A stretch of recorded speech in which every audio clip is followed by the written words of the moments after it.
Si tu veux écrire ton livre mais que tu ne sais pas par où commencer et que tu es débutant, cette vidéo est faite pour toi puisque dans cette vidéo je vais t'expliquer quelles sont les 5 erreurs fatales que tu dois absolument éviter et que tout le monde fait. Vraiment, tout le monde fait ces erreurs et il faut absolument que tu passes à travers les mailles du filet. Il faut absolument que tu réussisses à écrire ton livre et que tu le fasses de manière efficace. Ici, on n'est pas là pour perdre du temps. Tu es en train de mettre en place ce nouveau métier peut-être dans ta vie. C'est une nouvelle carrière, même si c'est quelque chose un petit peu à côté de ce que tu fais actuellement. C'est hyper important que tu passes au-delà de ces erreurs. Si tu ne me connais pas encore, je m'appelle Maëlie. Ça fait 5 ans que je suis dans l'écriture et l'édition de livres pour entrepreneurs, donc surtout des livres de non-fiction, du développement personnel, de la spiritualité, tout ça. Mais si jamais tu veux écrire un livre de fiction, t'inquiète pas, ces erreurs sont quand même communes à l'ensemble des auteurs. Donc si jamais je peux t'aider, cette vidéo sera faite pour toi. Et il faut savoir aussi qu'en 3 ans, on a accompagné plus de 70 auteurs à se lancer dans l'écriture. Donc si jamais tu veux être accompagné, tu pourras prendre rendez-vous avec mon équipe si jamais à la fin de cette vidéo. Maintenant, c'est parti pour cette vidéo.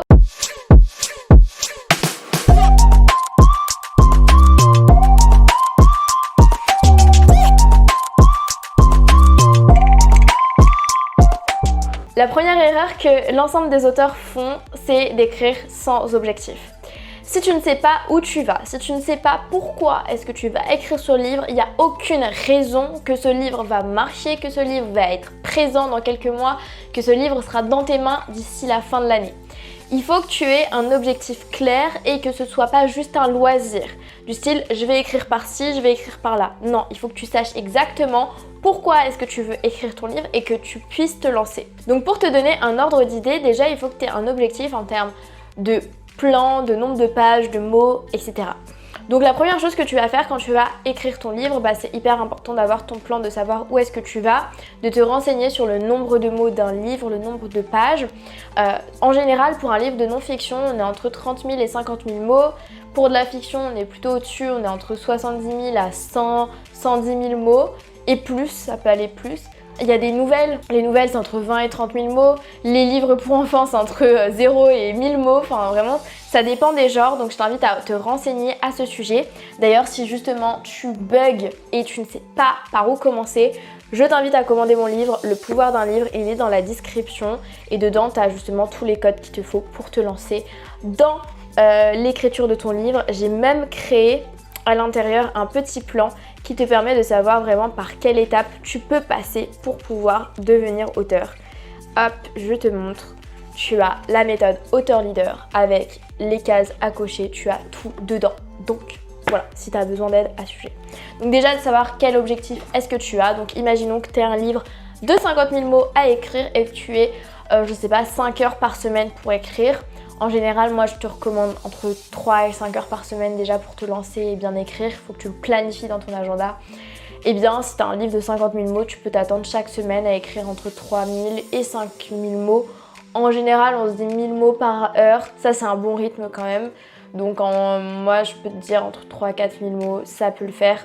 Dans la semaine, en tout cas, il faut que tu aies un objectif, que ce soit en nombre de mots ou de pages, il faut que tu puisses le décomposer. Donc tu pars de ton objectif final. Imaginons que tu dois écrire un livre de 150 pages à 4. Tu sais que chaque semaine, si tu veux écrire en 15 semaines, il va falloir écrire 10 pages par semaine. J'espère que les calculs sont bons.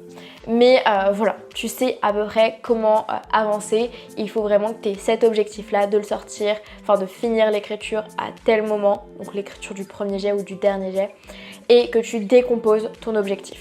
Deuxième erreur fatale, c'est de ne pas connaître ton lecteur cible. Quand tu écris un livre, tu ne l'écris pas pour toi, tu l'écris pour ton lecteur, pour l'aider ou pour l'inspirer. Quand c'est de la non-fiction, ça va être pour l'éduquer à propos d'une certaine chose et l'aider à prendre une prise de conscience à propos d'un sujet.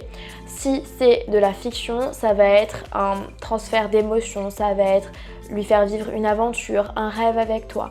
Et donc, c'est ce qui va te permettre vraiment de toucher ton lecteur. Donc si aujourd'hui tu ne sais pas qui est ton lecteur idéal, ça ne sert à rien de t'aventurer. Il faut absolument que tu saches quelle est ta cible, quel est le seul lecteur qui va lire ton livre et qui va avoir la vie complètement changée grâce à celui-ci. Donc il faut que tu le saches dès le départ et que tu l'identifies. Ok, qui est-ce que c'est? Il a quel âge? Il vit quoi actuellement? quels sont ses problèmes, quelles sont ses forces, quelles sont ses faiblesses, quelles sont ses qualités. Il faut que tu crées vraiment toute sa carte d'identité, ses loisirs, ses passions, ses réseaux sociaux préférés, s'il a une famille, s'il est marié ou pas. Tout ça, ça vaut pour une femme comme un homme à voir en fonction de toi, mais il faut exactement que tu saches à qui est-ce que tu parles et que pendant toute la rédaction de ton livre, tu penses et tu parles à cette personne. C'est tout. Un livre, c'est une conversation avec ton lecteur, même si tu es seul auteur derrière ton ordinateur, le lecteur est aussi là. Donc pense-y à 100% à chaque fois que tu rédiges un mot.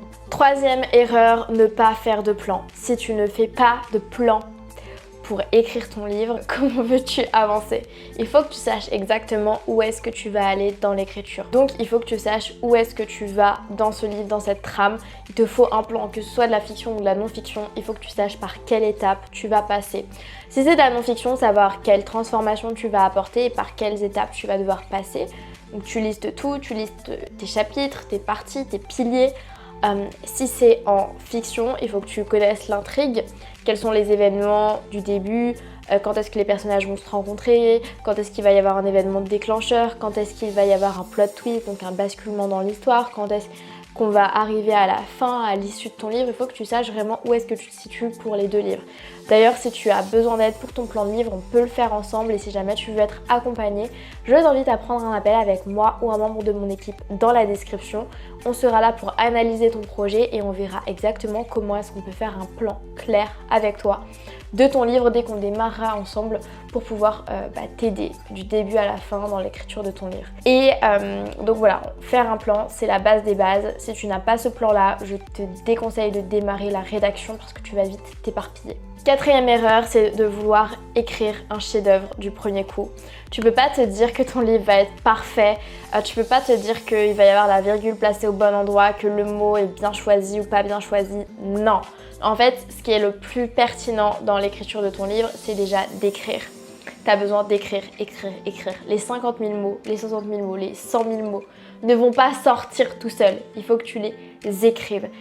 Et en fait, la plupart des personnes qui ne réussissent pas dans l'écriture, c'est celles qui n'ont pas assez de matière. T'as pas besoin en fait de savoir bien écrire à chaque virgule et de sortir des pavés mais incroyablement beaux et bons à la lecture. Ce qui est le plus important, c'est d'écrire. Comme ça, tu as des fondations et ensuite tu pourras aller améliorer chaque chose. C'est beaucoup plus facile de travailler comme ça, de se lâcher la grappe et de se dire « Ok, je me fais confiance, j'écris, j'écris, j'écris et ensuite je restructurerai ». Ça dépend des personnes. Il y a des personnes qui vont écrire mieux d'un coup et des personnes qui vont mettre plus de temps à la relecture. Ça dépend vraiment de chaque personne et ça tu pourras pas le savoir tant que tu vas pas écrire ton livre, mais ça c'est une erreur que beaucoup de personnes font, donc vraiment je t'invite à juste écrire, ne te relis pas, vraiment c'est une règle, ne te relis pas, tu te reliras quand tu seras en phase de relecture une fois que tu auras écrit tout ton premier jet. Cinquième erreur, c'est de ne pas être original, de ne pas être unique. Si tu écris un livre qui va être comme tout le monde, en fait, ça va être très compliqué d'inspirer les gens, de te faire ta place sur ton marché, etc. Il faut être certain déjà qu'il y a plein de livres dans tous les genres, dans tous les sujets. Il y a certainement une personne qui a déjà écrit un livre sur l'idée que tu as toi au fond de toi. Mais toi, ce qu'il va falloir que tu fasses, c'est trouver un format un petit peu différent, un angle différent. Tu dois résoudre le problème avec tes solutions, tes conseils à toi, ce côté original. Pareil, tu as une histoire, il faut qu'elle vive avec les relations, avec les problèmes, avec l'intrigue que toi tu vas construire. Tu dois trouver cette originalité là et ça va se faire pendant le plan et il faut faire attention vraiment à ça, de savoir, d'être sûr et certain que c'est différent. Et la meilleure manière de savoir si ça va être différent, c'est déjà d'analyser beaucoup les autres livres, de lire les livres du genre que tu aimerais réaliser toi pour ton propre livre. Comme ça, au moins, tu es sûr que tout ce qui a déjà été fait, tu le balayes un petit peu et toi, tu l'amènes avec un souffle nouveau dans ton livre pour que ce soit réellement différenciant. Et tu penses toujours bien à ta cible, s'il te plaît, je te le rappelle. Donc voilà, cette vidéo est terminée. On a vu les 5 erreurs fatales à éviter que tous les auteurs débutants font. Donc ne tombe pas dans le panneau. Si tu as regardé cette vidéo jusqu'au bout, tu as vu chaque erreur et je t'ai donné chaque solution, donc tu vas pouvoir anticiper. Donc je t'invite vraiment à faire attention à ce sujet-là. Si jamais tu veux de l'aide pour te lancer dans l'écriture de ton livre, faire le plan, avancer, être lu et être suivi jusqu'au bout, jusqu'à que tu aies ton livre dans les mains, eh bien tu peux prendre un appel avec moi ou un membre de mon équipe. On verra comment est-ce qu'on peut t'aider, on analysera ton projet et on verra si on peut t'accompagner du début à la fin dans cette démarche. Donc le lien est dans la description, tu remplis tes informations et on se retrouve de l'autre côté. Et si jamais tu as besoin de plus de conseils, tu as mon livre comme je l'ai montré en tout début de vidéo. Et tu peux évidemment t'abonner à la chaîne. Si tu as d'autres questions d'ailleurs, mets-les-moi dans les commentaires. Ça me permet de créer de nouvelles vidéos à ce sujet. Et évidemment de te répondre de manière un peu plus individualisée. Donc voilà, sur ce, je te souhaite une excellente semaine. Je te dis à très vite. C'était Meili. Ciao.